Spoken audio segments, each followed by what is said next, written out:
Welcome everybody, one and all. I am Josh Fuller, and you are listening to This Week in Texas Music. This is an extension of our radio show that broadcasts live on 99.7 FM in the Montgomery County and surrounding areas.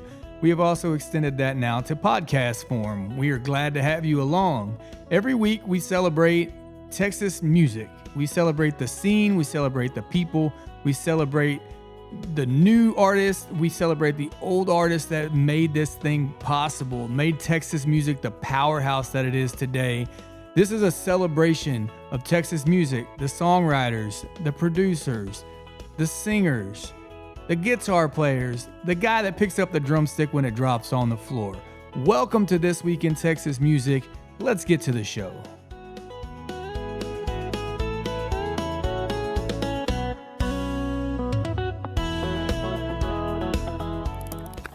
Welcome to another episode of This Week in Texas Music. I am your host, Josh Fuller, and this week we have a special guest in studio. A lot of y'all already know this guy if you're from the Montgomery and surrounding areas. If you're not, he's a local from Magnolia, Texas. He went and worked in the oil fields for a while. He got fresh off the oil fields and jumped onto some pretty big stages, including the Hideout down in HLSR 2 years in a row. Shared the stage with a lot of legends already. Pat Green for you Texas folks, and of course, he also shared the stage with Roger Crager and a whole lot more. And I saw he recently wrote a song with Radney Foster. It doesn't get more Texas than this, folks. This is Trent Cowie. How's it going, man? Oh, man, I'm doing great, brother. Thanks for having me here. Dude, I'm so glad to see you come in. Yeah. I'm glad you live close by, too, because this was kind of a last-minute deal. Oh, yeah. Yeah, man. I like it, though. Anytime I come out here, I'm ready. So put me in, coach. Exactly. So I know you're promoting your new single. We'll get to that in a second, but just give us what's been going on with you for a while? Yeah, dude, just hanging out, staying busy, playing a lot of shows, and doing a lot of trying to get good at social media lately because that's a huge deal, you know. Yeah, never-ending quest. If it wasn't for the band, I wouldn't even have Facebook. But been working a lot on that, getting some good content, and writing a lot of songs, and recording some more stuff coming up soon. Yeah. So there's a lot going on, man. I'm very excited grateful to see that you got to write with Radney Foster. We can talk a little more in depth about that. But is that the first time you got to write with Radney? Yeah, man. Yeah. So I linked up with him in Nashville, and man, he's the greatest dude. He just invited us to his house, and we sat there and shot the stuff, and then we ended up writing a song. And it was kind of like felt detached from reality, man. Yeah. I was like, this is crazy. It was a big deal for me. Sometimes in that musical journey, man, things just happen. You're like, did that really just happen to me? Yeah, when you're in the moment, it's like you're just in it, right? And then you leave and you like take a breath and you're like, holy crap, that just happened. So yeah, dude, Radney's a great guy. I'm really excited about the music that we're writing. Awesome. Some of that stuff's gonna go on the record. So yeah, man. Well, good for you. All right, man. So the new single is Moving On. Mm-hmm. And how long have we had that out now? It's been to radio this week, but it's been out September 11th or 12th is when it dropped. So is this a single off of your previous album? I'm sorry, I had my notes too far away. I can't read it. Checking boxes and crossing lines? No, this is the first single outside of that record. Okay. So we're moving on, so to say. There you go. And yeah, man, it's a really great song. I wrote it with my buddy Hayden Baker. Okay. Actually, a while ago. It's funny how a song will stick around and it won't get recorded until years later. I wrote that song probably about 4 or 5 years ago. Actually. Awesome. Yeah. So, really excited about it. Radney actually produced it out in Nashville. It was my first time ever recording out in Nashville, and that was really fun. Moving on, man. Yeah. It's a heartbreaking Texas country song. I don't know if it's the official cover for it, but I did like one of your pictures that you had where you had "Moving On" written on the bottom of your boot. Yeah, that's such a cool shot, dude. Whoever had that idea. I stepped in something. I stepped in something. I'm moving on. Yeah, man. That's right. Oh, wow. So I'm sure we're going to be playing it here if we haven't already got it in the system. It's a big week for adding music. There's a lot of good music out there right now. Yeah, man. And then you've had some pretty good festivals and stuff you've been a part of here lately too, haven't you? Oh, yeah, man. We just got done playing the Waller County Fair last Friday. And, man, that was really cool because I'm from Magnolia, and Waller's right on the other side of the county line. Yeah. I always grew up going there. I saw Cody Johnson play there. I saw Neil McCoy. I saw pretty much everybody, man. I would go every year with all my friends, and to be able to come back and play that show, play that festival and that fair was really important, really big deal, I bet, yeah. Have you, as far as the ratio goes, obviously when we start out, man, we're close to home for so long, and then we start branching out slowly.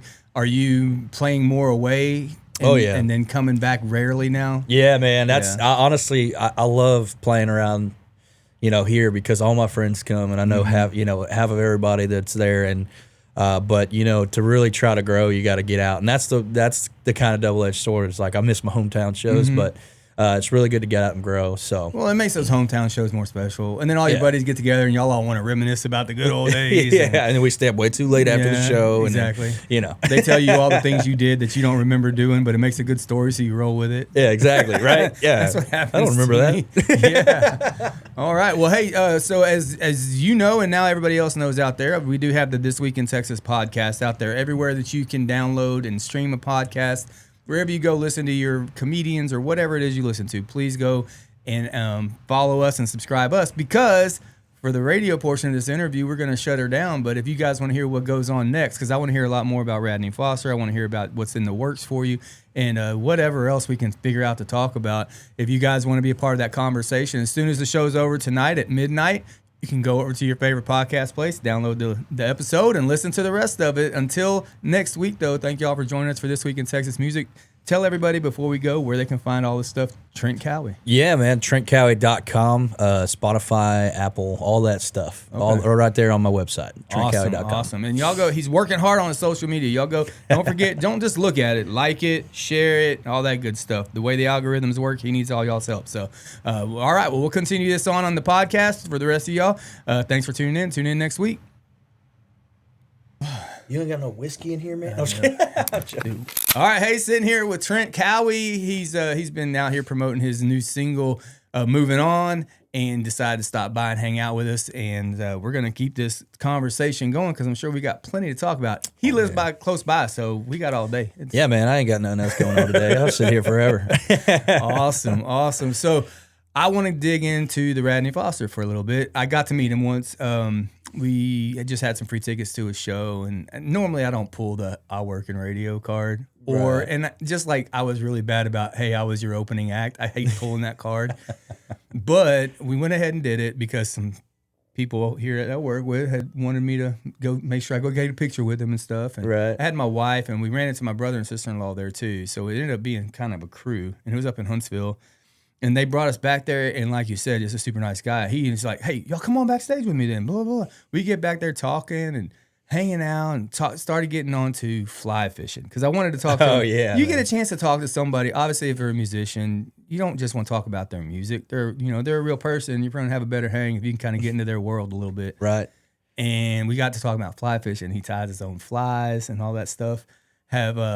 How many times have you gotten to just hang out with him? Has it just kind of been the once? No, man. I've actually hung out with him 3 or 4 times now. Okay. And man, him and his wife Cindy are incredible people. They actually invited me to his house, and Cindy's in there making lunch for us after our writing session and all that stuff, and just really hospitable and great, authentic people. And Radney's one of those kind of guys that if you're talking about fly fishing or something, he'll sit there and paint you a whole picture about it, and it's just amazing because I can only imagine what he's seeing in his brain. And it's almost like you can see the words come to life whenever he tells you a story or tells you just facts about something. So yeah, man, getting to hang out with him is really cool because I feel like I soak it all in like a sponge. And yeah, man, that fly fishing stuff, dude, it's incredible.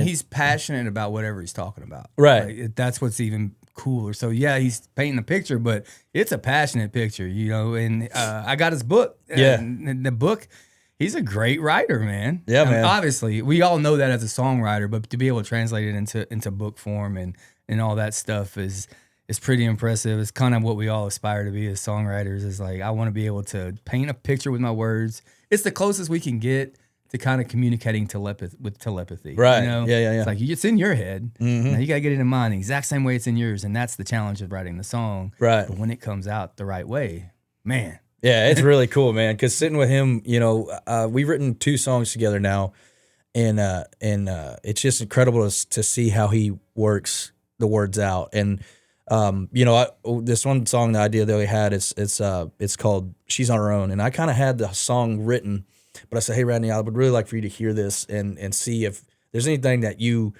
jumps out at you that we need to fix." And he's like, "All right." So I play him the song, and I'm of course, like sweating. I'm like, oh, dude, this is happening, whatever. I'm playing it for yeah, I'm like, dude, we're about to write a song, and he's like, man, that's a great idea.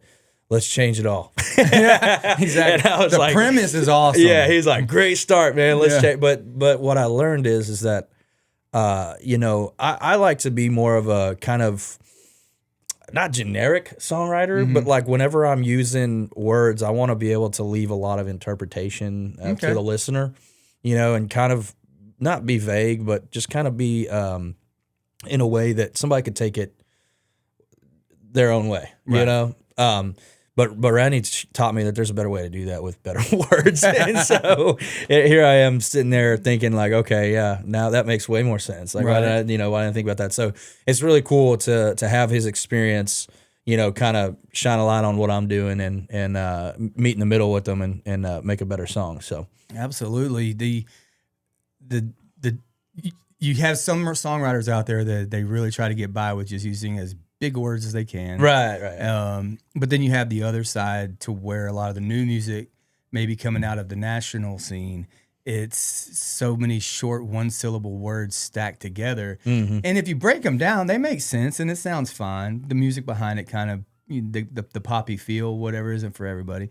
But it's to see the development and also just the different ways a story can be told. And I'm similar to you. Like, I want it to be where nobody has to go, well, what's that word mean? How does that apply to this? And then they have to go look it up and whatever. Yeah. I want it to get into their head almost before I get to the point. Yeah. And I feel like that's good too. But he is a master of his craft. Absolutely. Yeah. So it's awesome. I feel like his the words just carry a lot more weight, and that's the point. It's like it's not necessarily trying to get away with using less words, but it's also just finding the right combination and making them pack a punch, you know, even in a verse. And that's the art to it for sure, man. That's really cool. Who else have you gotten to write with that? Because how long have you been at this now? Oh man, I've been trying to play guitar for 15 years, but really, I guess call it professionally for about 7 or 8 years. Yeah. And in all honestly, I haven't been co-writing a whole lot in my career. I've always written by myself, and that's done a lot for me, and it's been fun. But I'm really enjoying writing with other people and getting involved with other people's ideas because it changes your mindset. It flexes a different muscle. And I've written, moving on, the song that we just put out. I wrote that song with my buddy Hayden Baker. He lives right down the road from me now. And so we've gotten together a bunch and written some songs, and we got 2 different styles. So I think it's really cool to kind of mix it up, And then Radney Foster actually introduced me to a guy by the name of Jay Clementi. I got to write a song with him and Radney, and it was a really fun time. But he's a little fun fact about Jay. He's got a couple of hits with Luke Bryan, and he wrote "She Loves Horses," the William Clark Green song, and a lot of really cool songs that I like and enjoy. And so that's cool. Always knowing the songwriter behind the song that you like from somebody else, you're like, oh, dude, this is so much cooler. Like it's a different way of hearing the song. But yeah, man, I'm starting to write with a bunch of cats, and it's really fun, man. Just to, like I said, just to get new ideas and flex a muscle. So yeah, there's so many perspectives on that. There's the thought process of you have to write with other people. That's on a different area from here, I think. And then I'm the same way. I've pretty much written all my stuff. I've co-written some stuff with other people that they ended up using, but it wasn't something that was really me. So finding that co-writer that can help you write a song that's you is different. I'm really good at helping other people with their ideas, but I have a really hard time letting go of my own ideas. Like, that's my baby, but now I want to help you raise it. Yeah. So it's a weird thing. It's isn't a struggle until you find that right partner. And that's why I think you end up finding these people that, they've been writing together for 30 years. Yeah. And it's just golden. And I just read a quote today, like Hank Williams Jr. would never write with anybody. Really? Yeah. His quote, what his philosophy was, if you sit down and write with somebody else, I disagree with it, by the way. I'm just saying this quote, it shuts down creativity. And so I think if both people go into it with they want to write it and be creative, it's fine. But if one person goes in wanting to be a little lazy that day, then they're like, okay, man, you think of something, and I'll tell you if I like it. Yeah, that's a little different. That shuts down creativity. But it was pretty interesting to see. Now I'm sure he recorded other people's songs, but it was interesting to see someone like that just is like, nah, I won't write with anybody else. I want to write with other people. I just finding those right partners. Yeah. It's man, because on the other side of that coin, whenever you get, even if there's 2 or 3 people in a room and those ideas just start flowing, I mean, it's magic, dude. It is. It's like the song is already in the ether or whatever you want to say. It's just begging for somebody to take it. It's like poking out of the clouds at you, and then you all just got to reach up and grab it. And whenever that happens and it just all falls together, man, it's like out of this world, man. How it feels. And I imagine it spurs other ideas too, where if you're really on a roll, y'all really clicked in that day, just you could write 2 or 3 that day. Heater, man. Yeah, and just keep going, man. So one of my favorite stories is the Walt Wilkins, Pat Green story about old Walt Wilkins lives up in Nashville. You know, his eyes have seen the miles. I'm trying to Carry On. That's yeah. So he had gone up there. He was very new. Pat was very new.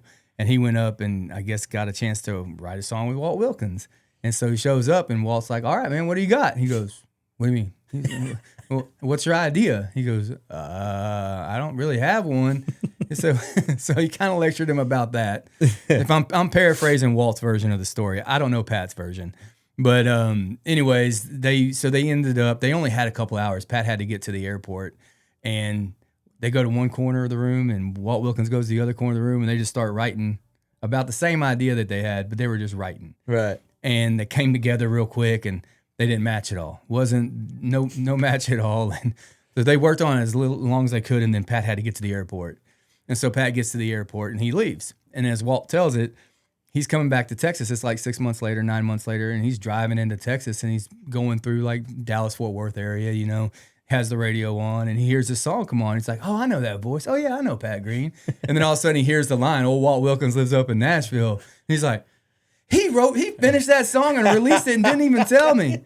So I thought that was a pretty cool story. Now I'm sure I'm missing some points. It's been a few years since I heard that story told, but it's something to that effect. So yeah, how cool would that be to just sit there with Radney or any other of your heroes as you're coming up and just be able to write a song? And that's really, really awesome. My favorite one still to this day is Angel Flight. Yes. I covered that one for a little while. Had a nice video of it out there. A lot of people, you never know what you're going to get. People are like, dude, Radney would never sing it like that. Or whatever. But they were pretty complimentary. It was pretty cool. Do you have any favorite covers that you just, you play them and you just hope that your hero either does or does not hear you do it one day? Man, you know, I do a lot of like odd covers, man. I do like rock covers. I don't usually do, you know, like Texas country covers. Like sometimes I will if I'm doing an acoustic set, you know, just kind of.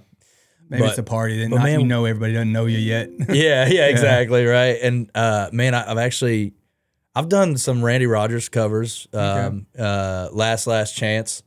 We used to cover that song, but recently, man, I've been doing some crazy weird stuff. I've been doing Whitney Houston, Dance with Somebody. I want to dance with somebody. Yeah, do that, like do half the song, and it's really cool because we totally changed it, which I think it's working because we've done it for the past 2 shows, and it's really fun. The crowd likes it. The crowd likes it, and then we go straight into one of my songs, kind of, you know, blended together, and so that's really fun and kind of outside the box, and then.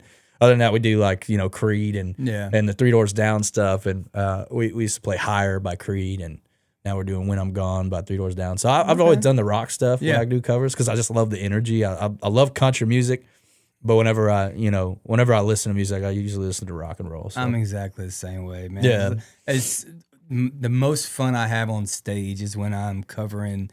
Like we used to do Home Sweet Home by Motley Crue for a while. Yeah, man, that's cool. And we would blend that into something else. I want to say, I can't remember which one we blended that into. I can't remember which one we blended that one into. But then we would do not Brian. I didn't play music when Zach Bryan he's newer than that. But Zach Brown, his version of Into the Mystic that he does on the Live at Bonnaroo album is really, really awesome. I need to listen to that. It's really good, dude. They play their instruments to the ground. But I would do that and blend that one into something. Oh, his song. I did the exact same thing he does. I basically just copied his set from Live at Bonnaroo. And it was the We Live Out of Our Old Van. You remember that one? Yeah, that one. What song is that? Me and You. Yeah, Me and You. Just Me and You. So he does that on his Live at Bonnaroo, and I was like, that's a good idea. Yeah. Told the band, we're going to do that now. And they're like, okay. And they humored me for a few shows, and then like all the other ones, they just kind of go away and you do something else. But the Home Sweet Home by Motley Crue is fun. But anything that we do, like that's a rock or a southern rock or something, it's like you said, the energy. I wish I could write that on my own, but I can't. Right. So if I'm doing Texas country, I'm pretty much doing mine. Right, And exactly. then if I'm doing regular old country just to give people something to dance to, then got plenty to choose from there. Exactly. You know, so Man, we always used to talk about it because we'd always, try to figure out a walkout song, before the show. Like, everybody go out there and set their guitars up while that's playing. Like, man, we should do a Motley Crue song. And then we're like, no, we shouldn't, because anything after that is just going to be not going to be good enough. You come out and play the fastest tempo song you got with the best train beat ever, and they're still going to be like, man, why they slow it down after that? Exactly.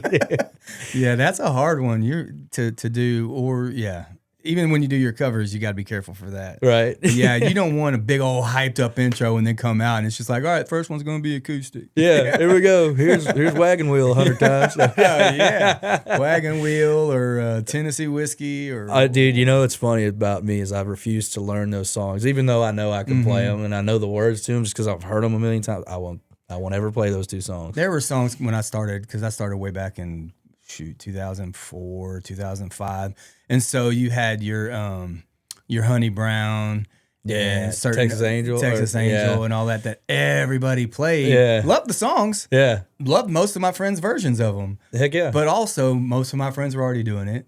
I didn't want to do what they were doing. Yeah, and so I was doing the ragweed, and I was doing the Stony, and I was doing a lot. Same of here, those. man. That's exactly what we did, because it was hard to find songs that were good that people weren't doing. Yep. Because you wanted to not do what everybody else was doing. Exactly. Right. So to this day, I still don't play Friends in Low Places. Don't know how. Yeah. I mean, I know it's an E. Yeah. But that's it. Exactly. Like you could definitely do it. It's just like, it's one of those things. I'm not gonna. Don't want spend to. the bandwidth. We'll let somebody else. We'll let 100 other people do that song. And that's fine. That's what music's all about. Exactly. But man, we got to the point where we were doing some strange, kind of almost deep cut covers of like Texas country artists. Like we would do Dime Bag by Cross Country Ragweed. Yeah. Or Ragweed and Dimebag Darrell, and then we would do like Feet Don't Touch the Ground by Stone, and like kind of bring those songs back, because they're for a minute, that nostalgic 2000s Texas country scene. Like right now, even Ragweed's back on tour, and so like all those songs are kind of coming back, and it's really cool because we got away with not having to play the Wagon Wheels or the Wonderwalls or the Tennessee Whiskies, because we were always trying to do the Texas country stuff that everybody was like, oh, I forgot about that. Like that was always my thought process of whenever I wanted to cover a song, was like, I want to play something by, when somebody hears it, they're like, oh yeah, I knew this song, but I forgot about it. Heck yeah, let's sing it to the top of our lungs. Exactly. So that's kind of my philosophy on that. I like when people come up to me like, man, I love that you're bringing back that old Texas country. I'm like, dude, I'm just lazy. Those were the first songs I learned. I just never changed my set list. It's already built in, man. I'm just doing it. It's there. Nothing's changed. Is there. It's but that was to me the golden age. You have your 80s pop, you have your 90s country, and then you have your 2000s Texas country, and then you have your 70s and some your 80s hair band stuff too. But there was just certain decades that the best time for music was a certain time, and it could just be because my age, right? Yeah, we all are nostalgic about when we were kids, when we were the most influential. But that 2000s Texas country, that Pat and Corey and Robert Earl Keen, Jerry Jeff Walker, it's just. Yeah, it's good. That's my bread and butter. I love that music. And so I got real excited when Cody Canada, Jason Boland, and then came back to do the Yellow House thing here in Conroe. Yeah, man. And was that Mike McClure on that too? Mike McClure, yeah. Dude, that was just such a great show. And then I had that thought. I was like, I'm going to make a tribute band, because everybody's doing tribute bands now too. And I was like, I'll do a tribute band, and it'll just be that 2000 and 2010 Texas country. That's it. Make everybody in the band dress up. One guy can be Cody Canada, one guy can be. Dude, but then I realized that a lot of those guys would just look the same. Right? Not Cody Canada, but if you try to do Cody Canada, Mickey and the Motor Cars, and all those guys, you just need one long haired dude. Okay, that's right. And then you can do the other ones. They have cowboy hats. All right, pretty easy. So in a flannel shirt. Yeah. Long hair and a flannel shirt. Exactly. So I did read on your bio that you would tinker around on your grandma's piano when you were younger, and then got some music influence from church. Yeah, man. Were you ever part of playing music at the church? No, I wasn't, man. I was just always sitting next to my grandma, and she would always sing gospel hymns. And then after church, we'd always get home, and we'd go to my grandma's house for lunch. And she had a piano there, an old Kimball piano in her living room. And I would, I was 6, 7 years old, just beating the crap out of that thing and not making any sense. But That's how I play piano now. Yeah, like I never actually learned how to play piano. I know my way around it, but I couldn't, I just can't play it. I can feel her out one-handed. Yeah, kind of like. But I was in there just that left hand. Nope. I would just bang on that thing, and she'd come in there and she'd be like, "Keep it down," and be like, "Grandma, no, come listen to this." And then she would sit next to me and sing, and then she would play, some hymns or some old traditional style music. And I think that's really where it came from for me, because like she was the only person in our family that ever did music. Okay. And so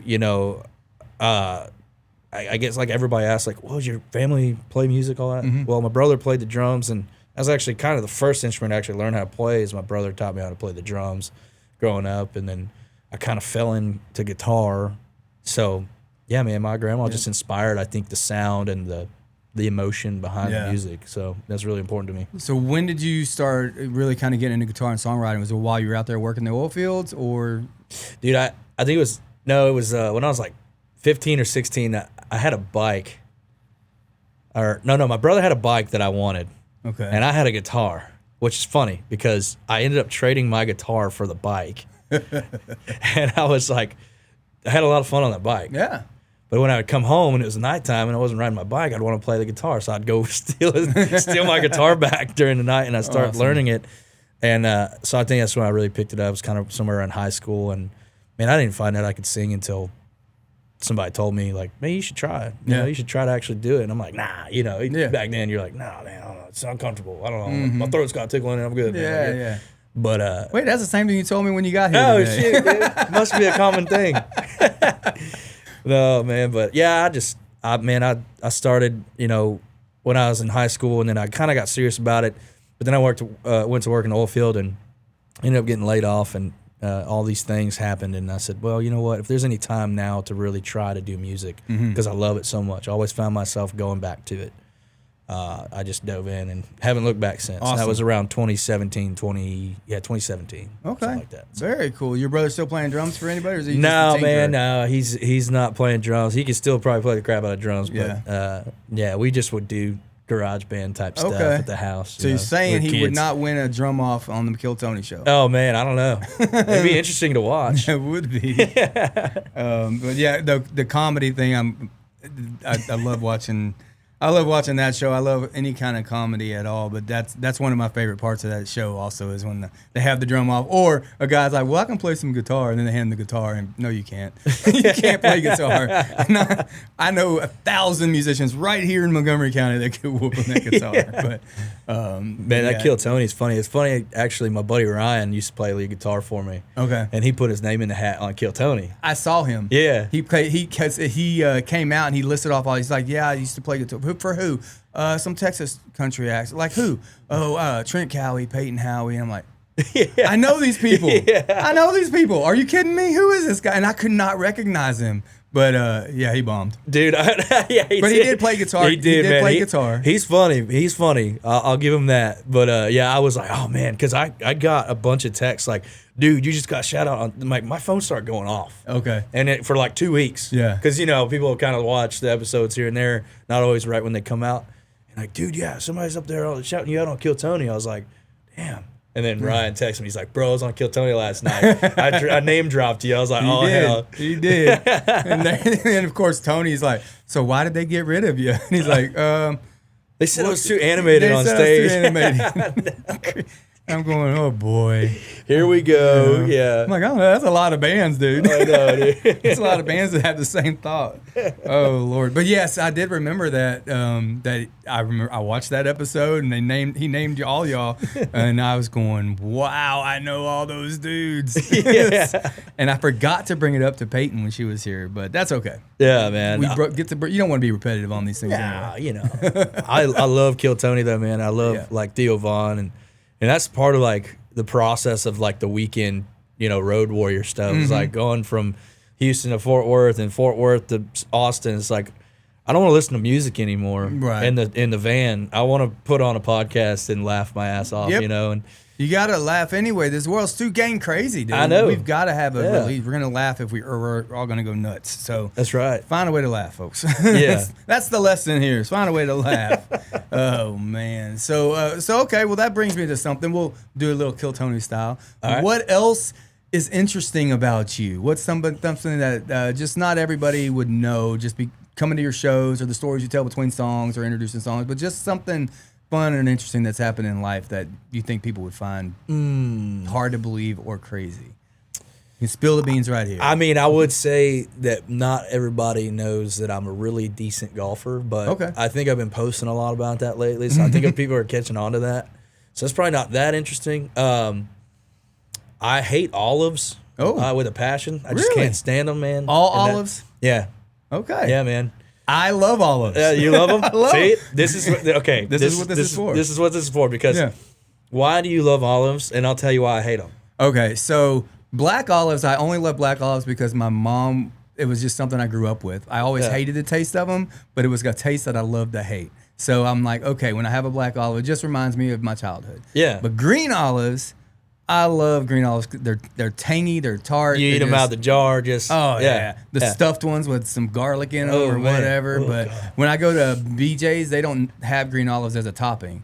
So I tell them, hey, go to the bartender, ask him to chop you up some green olives that you'll put in the martinis and put them on my pizza. And they do. And it's great. But no, I love them. So why do you hate them? Okay, so I was like, this is a childhood thing, actually. Childhood trauma. Okay. Childhood olive trauma. I had a childhood jalapeno trauma, so I bet we can relate. Dude, and it's not what you think, but I was at you know how like, you know, you're younger and you're like, your neighbors, your buddies, like, hey, you come over to my house for dinner. Like, let me ask my mom. We got enough spaghetti for you. Like, yeah, cool, man. I'll be over there. Let's go eat over there. Well, I go eat spaghetti at my buddy's house, and my family, Monday night was always like spaghetti night. Okay. And we do it super traditional. It's meat, sauce, noodles. Got it. Well, I go over to my buddy's house. They do meat, sauce, noodles, chopped black olives in there. Mm-hmm. And I'm like, heck yeah, man. Spaghetti, this is my stuff. I take a big bite, man, and I'm yakking everywhere, bro. I couldn't handle it. It was just a bad introduction to olive, you know? They do have kind of a metallic taste, too. They're shot especially out of the can, for sure. And I just didn't know that was a thing, to put olives in spaghetti. You ever had it? You ever had it in spaghetti? Yeah. Oh, really? Yeah. I add green olives to my spaghetti, but I add them separately. So because my wife works late hours, so I'm pretty much the main cook of the house. Yeah. And I know not everybody's going to like it. So I just put my olives on, like I'll scoop my spaghetti out and then put them on like as a dress, not a dressing. What's the word? Like a garnish or whatever. Garnish. That's the word. Yeah. That's why you're writing with Radney Foster and I'm not. Thinking all these descriptive words. Exactly. Man. Yeah. It has more weight to it, but the green olives I do like because they don't have that funky flavor. But the black olives, I could see why people don't like them. But my mom, the only time we had them was with taco night. Okay. And you'd put them on your tacos, and so now I always have black olives with the tacos, and I'm the only one that'll eat them, but they're always out for that. Where did I go? I went to Taco Casa in College Station, and they put black olives on the taco. Yeah. And I was like, this is the weirdest thing ever. And I of course, didn't eat it. Right. I had to go buy another olive or another taco without olives on it. But yeah, man, I don't know. I really am just running with that whole thing. I hate olives, but it was just like one of those things, man. Everybody, I posted a status actually one time, and it was like, just had an olive. Who does that? And it went viral, dude. And everybody in the comment section was so divided. Oh, yeah. I hate olives too, or I love them. either love them or you hate them. Yeah, I agree with that. That's your version of Rich O'Toole's beans and chili. There you go. Yeah, exactly. Yeah. So not to talk about myself, but my childhood trauma with a vegetable, I guess, it's probably considered a fruit because the seeds are on the inside. It is a fruit. The jalapeno? Yep, yeah, that is a fruit. So mine was very young. I really shouldn't tell this story, but I won't use names. I was very young, and we were kind of all living in a house together. So it was me and my mom, and then there were some roommates. And very nice roommates. They were all cool people. But my mom was at work one day, and they decided I needed to try jalapeno for the first time. I absolutely refused. I literally am 4 years old. Oh, no. And I did not want this jalapeno at all. They forced that jalapeno in my mouth. Oh, no. And made me chew it. Like, they held me down, opened my mouth, forced it into my mouth. And it wasn't until I was in my 30s that I even tried jalapenos again. Really? Now I love them. Right. I love jalapenos now. Not fresh so much. If they're in there, fine. But I like to pickle jalapenos. Yeah. But yeah, that was my childhood trauma. See, okay, that's much more reasonable, and like I get it, but then mine, bro. Like over here, it's just I took a bite of a black olive and I hate them now. You know? no, because that was your experience. You had to live that, and it sucked for you at the moment. Same with me. It's just my experience that I lived with, and it sucked for the moment. But they're equally. I mean, when bad things happen to you as a child, it's amazing what you carry with you. Yeah. So now I kind of wonder, like, what else? If I get all of a sudden upset for something, or I'm just down for some reason, I'm like, all right, what happened in my childhood that I don't remember that's making me feel this way? Exactly. Take it back to the jalapeno. Yeah, because it's crazy how your brain works sometimes, man. Your brain will black out some trauma like that, like, and then like 35, you're like, oh, wait, I remember that. Yeah. Why did I remember that? That's why I don't go to counseling. I don't want to remember it. I made it this long without knowing it, and I'm good. Or my therapist is a bartender. I'll go to the water and all. No, your therapist is your guitar for folks like you and me. I think that's the best therapy right there. 100%, man. Mm-hmm. I think that's the best way to communicate emotion and feeling. Always like to write that way, man, with emotion and. Maybe even say some words that other people can't say. Right. And so that's why I always like to write from the heart instead of just trying to write a hook, Exactly. Well, I know the answer usually is the next song, but do you have a song that's just, no matter what comes out next, it's just, you're just so dang proud of that song? Man, I really love the title track to my record, Checking Boxes, Crossing Lines. Okay. Really proud of the way that I wrote that song and sang that song and how it just happens. Like kind of talking earlier about when the ideas just kind of hit you and they just fall out. Oh yeah. It's funny. I always tell this story because it's just so random how I thought of that song. I was at Five Guys Burgers and Fries, and I get up to the counter. I said I want 2 meat, with cheese and bacon, and fries and a drink. And they're like, okay, that'll be $28. And I was like, what the heck? $28 for me to eat lunch, a hamburger? Yeah. You got to be kidding me. Yeah. And so I was kind of just sitting there like waiting for my food to be called. And I was like, man, I've been trying hard just to get along. Like just get down the road, Like now I got to sit here and pay $28 for just a cheeseburger when I got bills piling up and then of course like my creative mind takes over and then I'm this different person because I'm like, well, I'd go rob a train. Or I'd rob a bank. I would never do that, but my creative personality would. Yeah.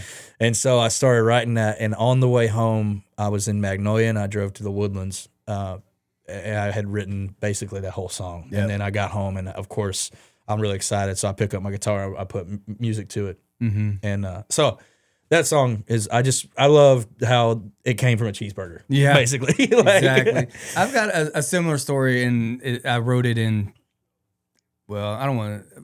This could avoid too much information, but I wrote it in about 10 or 15 minutes.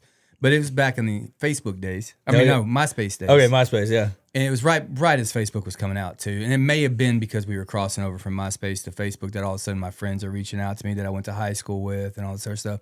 And every one of them, every time you talk to them, it's like, hey, you remember when we did this? Hey, you remember that? Hey, you remember that? And so my brain just started thinking about it. Well, I needed to go to my thinking chair. For a few minutes and take a break, had to BRB, and I went and I sat down and I wrote that whole song in 10 or 15 minutes, however long it took to think. Yeah. And I it's the fan favorite. It's one of my favorites lyrically. Everybody's like, dude, you need to write another one of those songs. And I'm like, Right. well, with the right diet, I could write a bunch of those songs. So, but yeah, those ones that just flow out of you, those are great. I've never been the guy that can just sit on a song and like you hear people say, oh yeah, it took me about 6 months to finish that song. That's not me. That's not how I'm either inspired to write and I write till I'm done. Yeah. And then maybe over time, that's one thing about playing locally as much as you get when you get to play locally and you're not just having to go tour. Right. It's almost kind of like being able to work stuff out for comics when they get to go to a different little club and they work out their jokes until they're perfect. Then they record their special. Right. So most of my songs on like my first album, those songs were 10 years old by the time I got to record them. Right. They'd evolved, they had grown, they had changed. One of them didn't even have a chorus when I wrote it, and it has a great chorus now. Yeah. And that's one downside to, I think, to just not getting to let music breathe at the way it used to breathe because people just want content want it now. so fast, Yeah, so often. Yeah. So, but yeah, I agree with you on that. Those ones that just come to you all at once and hit, they feel more special to you. Yeah. And they're real. Like they're part of your emotion. Like, that's 100%. it. All right, let's get some rapid fire questions going. Oh boy. All right. Now stretch out. For those that have listened to the podcast religiously, I know these are the same questions I ask everybody. You don't have to tell me, but how else are we going to know what the majority of people think? We got to get different opinions, and I'll be anxious because I've only done this 2 other times, and they were both female guests. All right. So now we'll get a male perspective on some of these questions, and we'll see if they're any different. Oh boy. So I will rate you male or female based on how you answer these questions. No, just kidding. All right, let's just go with a few pancakes or waffles. Pancakes. All right. 100%. If any of these you feel passionate about and you just need to talk about it, like olives, Yeah. All right. feel free. Yeah. All right. Dr. Pepper or Coke? Dr. Pepper. Absolutely. Sweet tea or unsweet tea? Sweet tea. Cornbread. Do you like it sweet or not sweet? I like sweet. Yeah, me too. Sweet cornbread with a little jalapeno for a little depth of flavor. Maybe you know put some what I'm black olives in there, A some little bit. cheese No, on you it. stop talking. All right. Ranch or blue cheese? Ranch. All right. Is chili better with or without beans? Man, I'll be honest with you. I'm gonna eat it either way. Because your boy get hungry, I'm gonna eat it. And if it's good flavor, good seasoning, the beans are gonna taste just like Meat. Yeah. So I 100% agree with you on that one. We're down with that one.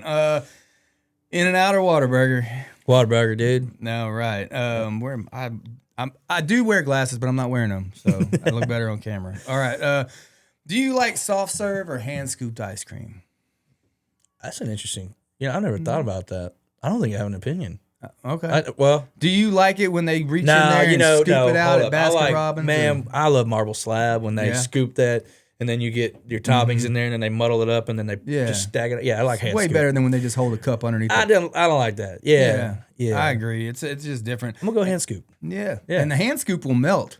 That's what I'm saying. Whatever they're putting in that soft serve, it won't melt a week later in Southeast Some Texas. radioactive stuff, man. Radioactive. Yeah. All right. Let's fajitas or tacos? Tacos. Me too. Is Die Hard a Christmas movie? No. You don't think so? Nah. I mean, I've only seen that movie one time. Yeah. Yeah.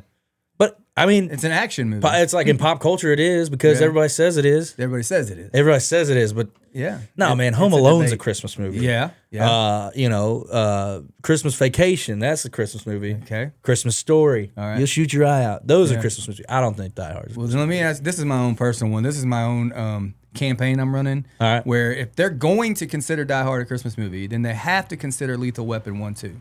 Okay. And my argument for it is that in Lethal Weapon, the opening scene, he is chasing drug dealers through a Christmas tree farm while Jingle Bell Rock plays. Yeah, so what's the criteria of that? So it's got to have Christmas music and a Christmas setting at some point in the film. Yeah. Because it's not all Christmas. No, it's not all about Christmas. No. Yeah. The only argument for Die Hard is that he was trying to get home for Christmas and see his wife or something. So, I don't know. I agree with you, though. Why are we even? My only thing is if they say Die Hard is, then you have to put Lethal Weapon in there too. And nobody talks about Lethal Weapon. I get that. It's my own personal campaign. All right.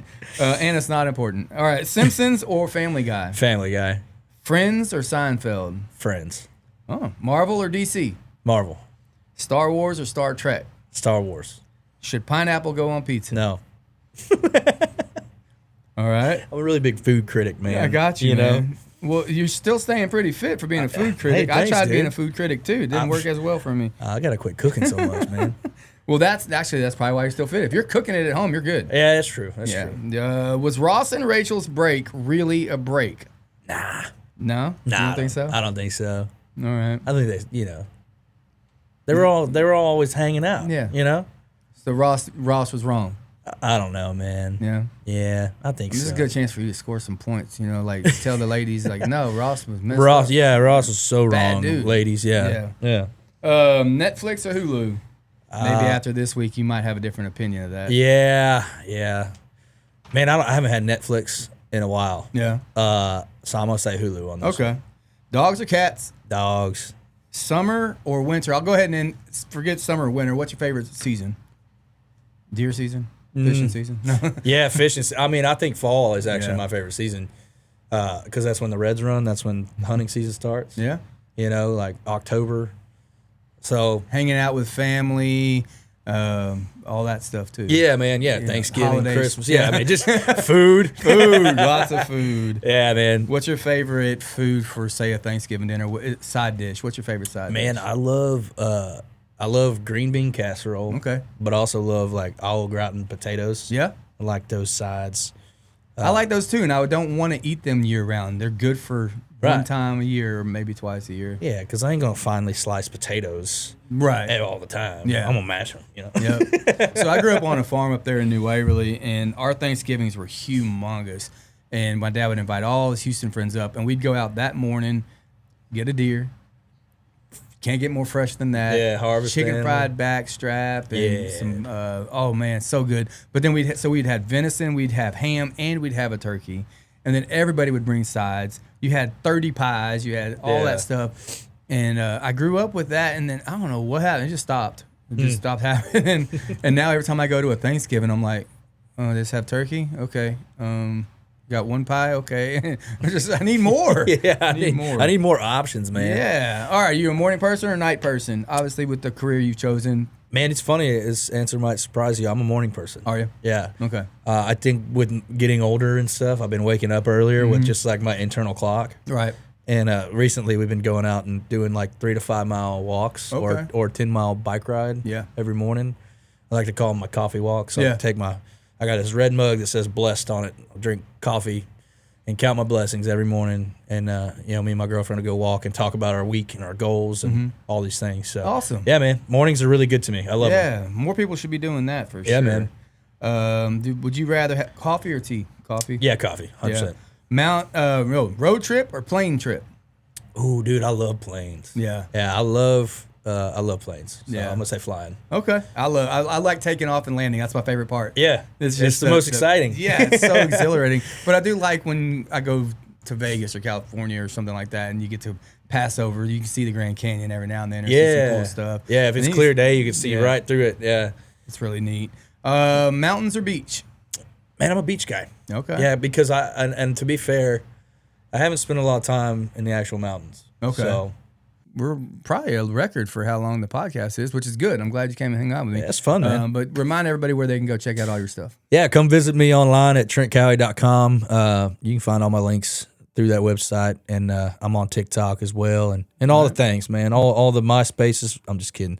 I'm on LinkedIn if anybody's hiring. No, I'm just kidding. But yeah, just Facebook, Apple Music, Spotify, or you can get everything in one spot at TrentCowie.com. Awesome. You got any plugs for any big events coming up lately? Man, Or I do lately? want to put out there. We should talk about this actually, man. But I'm doing my annual toy drive jam with the Conroe Fire Department, December 6th at Sawyer Park. And what we're doing is it's a ticketed show, but proceeds go to buying toys, and you can bring toys to the event, and we'll collect them all, throw them in a fire truck. And we'll go a couple of weeks after that and go hand them out to kids in need. Awesome. Yeah, man. So it's a very cool event. December 6th, Sawyer Park.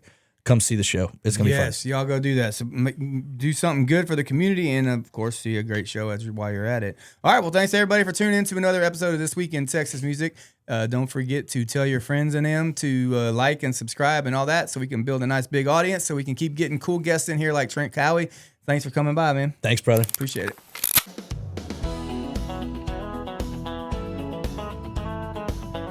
Well, that'll do it for another This Week in Texas Music. We'd like to thank everybody for stopping by. We'd like to thank our guests. We'd like to thank you, the listener out there. Don't forget to share this podcast with your friends and family. Don't forget to share it on social media. Help us get those likes and get those subscriptions up. Make this thing a big deal. We would love that. You always make us feel like a big deal no matter what, no matter how many followers we get. So we appreciate y'all being along for the ride. Thank you for letting us be the soundtrack to your Saturday night or whatever night, since you're listening to it on a podcast. You can do whatever you want. We're just glad that you're doing it with us. Thank you for tuning in. We'll see you next time.